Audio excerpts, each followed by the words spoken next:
Alors Ecosia, qu'est-ce que c'est? C'est tout simplement un moteur de recherche qui plante des arbres. C'est aussi simple que ça. Ça a été créé en 2009 en Allemagne et l'objectif est simple, c'est de faire un moteur de recherche qui soit bon pour l'environnement. C'est-à-dire que pour chaque recherche effectuée sur Ecosia, cela participe à la reforestation quelque part dans le monde. Et actuellement, il y a 136 millions d'arbres qui ont été financés grâce à l'utilisation d'Ecosia. C'est pas rien. Alors comment ça marche? Ecosia se base sur les données du moteur de recherche Microsoft Bing. Ils ont un partenariat entre eux, j'en reviens un peu plus tard dans la vidéo. Pour chaque recherche effectuée, il y a des pubs qui sont affichés devant, comme sur Google, etc.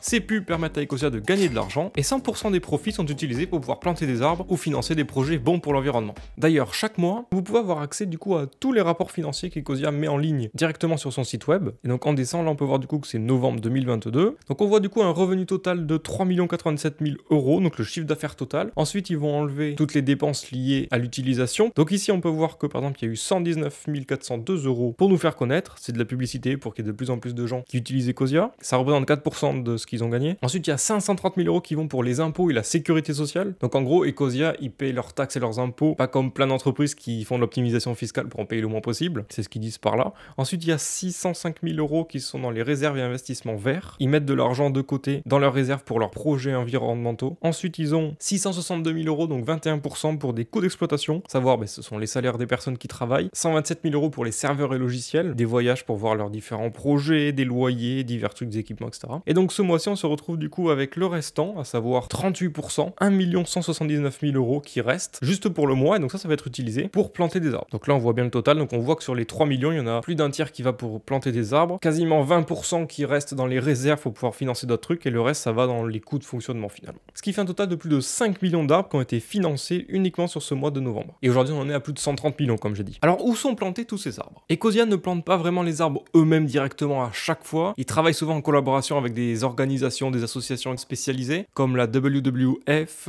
The Nature Conservancy, Homme et Terre, Trees for Humanity, etc. Ça dépend souvent du projet et de l'endroit dans le monde où c'est. Donc comment ça marche? Ils se mettent d'accord sur un projet particulier, une zone à reforester, ils étudient le truc à fond, quel arbre il faut mettre, où, etc. Qu'est-ce qui va être bien pour les populations locales, la terre là-bas, etc. Et ensuite, quand tout le plan est monté, ils vont faire appel à des associations et organisations spécialisées pour pouvoir aller replanter les arbres, ils vont financer tout ça, ils vont produire des emplois pour les locaux, parce que ce sont en partie les locaux aussi qui vont aider à reforester de façon pérenne dans le long terme. En Angleterre et France, ensuite on se rend compte qu'il y a énormément de projets en Afrique, en Inde et en Asie, en Australie et après en Amérique. Et ils s'occupent finalement pas juste de planter des arbres, ils s'occupent de protéger les animaux, par exemple des chimpanzés en Uganda. Donc t'as plein de choses que tu peux lire qui sont vachement intéressantes. Et ensuite en descendant, on se rend compte des arbres financés. Donc là, comme on peut voir, nous envoyons des paiements mensuels à nos différents partenaires pour qu'ils plantent et protègent des arbres dans des zones critiques aux 4 coins du globe. Donc ce mois-ci, du coup, ils ont versé au projet 1 700 000, donc ce qui est plus que ce qu'ils ont fait grâce au profit,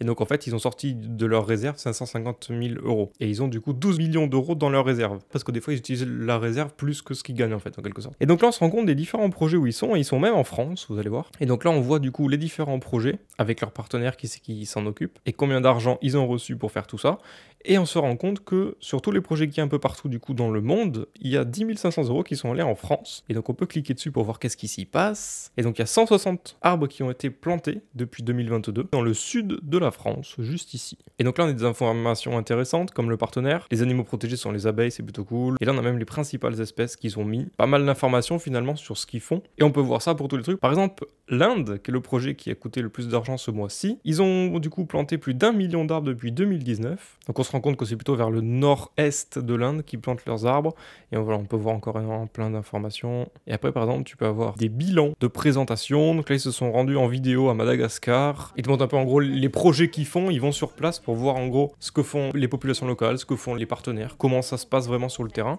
Là par exemple ils ont employé du coup 214 personnes au Brésil pour pouvoir planter des arbres. Voilà en gros les projets qu'ils mènent sur le monde entier. Alors maintenant comparons Ecosia avec Google. Donc là tu as Google que l'on connaît tous, là tu as Ecosia avec le nombre d'arbres qui défilent ici qui ont été plantés. Donc ça reste quasiment pareil en soi, ici tu as un petit menu et les conneries. Tu veux chercher des trucs par exemple YouTube, tu cliques sur YouTube. Ensuite, comme sur Google, toi là j'ai une page Wikipédia, etc. Bon là t'as un peu le même délire. En gros, ça ressemble vraiment à Google en soi. Hein. Tu peux changer du coup la région où tu recherches. Moi c'est la France. Tu peux rechercher un temps particulier sur les dernières 24 heures, etc. Et donc pour la pertinence des recherches, je trouve qu'Ecosia est bien dans 95% du temps, on va dire. Mais des fois, pour certaines petites recherches, comme c'est Bing mais pas Google, c'est pas aussi bien que Google, je trouve. Et là, tu peux te rendre compte par exemple de la petite différence qu'il y a, toi. Là, tu tombes sur ecosia.org. T'as encore un autre en ecosia.org. t'as des questions posées, après t'as Plante, Ecosia et Wikipédia. Alors qu'ici t'as ecosia.org, t'as ecosia.softonic pour télécharger, t'as Wikipédia juste ici, t'as les numériques, t'as Wikipédia. Toi, ce qui t'intéresse sur recherche Ecosia, tu l'as juste ici, tu vois.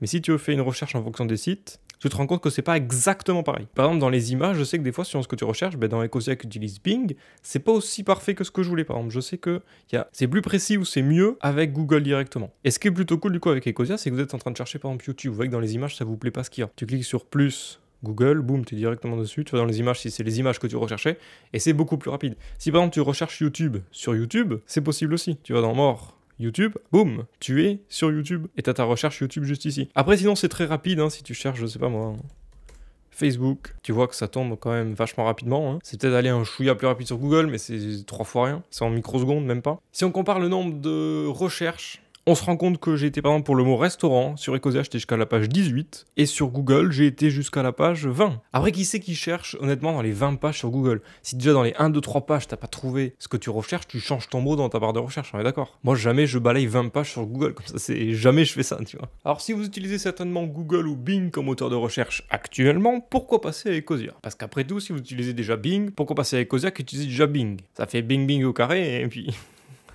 Alors tout d'abord, je dirais que c'est bon pour l'environnement. Tu peux planter des arbres, tu peux faire des bons gestes pour la planète tout en faisant tes recherches de base. Donc ça c'est cool. En plus, c'est utilisable sur PC et smartphone. Vous pouvez le mettre en tant que moteur de recherche par défaut. C'est ce que j'ai fait moi sur tous mes appareils. J'utilise Ecosia depuis environ 1 à 2 ans, un truc comme ça. Et il fait le taf pour la plupart du temps. C'est-à-dire pour des recherches basiques du quotidien, c'est génial. C'est ce que j'utilise la plupart du temps. Pour des recherches spécifiques, des fois c'est pas exactement ce que je veux. Google est un peu meilleur. Mais avec la possibilité de switch rapidement sur Google si besoin, c'est exactement parfait. Il respecte un peu plus ma vie privée comparé à Google, même si j'utilise Google Chrome, YouTube, Gmail, etc. Donc Google, ils ont quand même un bon profil sur moi, je pense, tu vois. Mais bon, s'ils ont pas que ça toutes mes recherches, je me dis qu'en soi, c'est toujours un peu mieux que rien. Et si tu me donnes tout ça et qu'en plus tu peux faire des trucs cool pour la nature, voilà. Depuis que j'utilise Ecosia, je crois que je suis à peu près à l'équivalent de 108 arbres plantés. Donc je sais pas combien ça fait en termes de surface ou quoi que ce soit, mais c'est beaucoup, 108. Imagine planter 108 arbres. C'est pas mal, juste parce que j'utilise Ecosia et pas Google, tu vois. Donc pour 95% de mes utilisations, c'est parfait. Youhou. Merde. Non mais je veux pas refaire une vidéo, stop, c'est... Qu'est-ce que je suis rigolo, putain. Allez, salut.